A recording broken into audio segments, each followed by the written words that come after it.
చేశాక కాదు, విజ్ఞాపన చేసినప్పుడే కృతజ్ఞతా కూటం పెడతారు.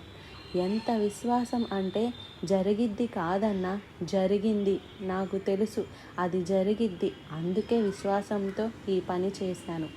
కార్యం జరిగినాక స్తుతించడం కాదు, మనవి చేసినప్పుడే. మనవి దేవుడు విన్నాడు, అది న్యాయమైనదని, తప్పకుండా ఇస్తాడని నమ్మి స్తుతించుట అనేది ఉంది చూశావు, అది బలమైన విశ్వాసానికి ఒక రుజువు. ఎంతమందికి అర్థమయ్యింది? బాగా ఈ విషయాలను హృదయంలో పెట్టుకోండి. నేను అందుకే ప్రార్థన చేసేటప్పుడు, వాక్యం కోసం ప్రార్థన చేసేటప్పుడు కూడా ఈ ప్రార్థన మనవులన్నీ యేసు నామంలో అడుగుచున్నాము అనను. ఇవన్నీ పొంది ఉన్నాము తండ్రి, ఆమెన్ అంటాను. ఇవన్నీ నాకు ఇచ్చావు. ఇప్పుడు ఇంతమంది సమూహం వచ్చారు, వాక్యం చెప్పాలి. ఖచ్చితంగా ఇది న్యాయమైన అవసరతే, నువ్వు తీరుస్తావు. కాబట్టి నా ప్రార్థన విన్నందుకు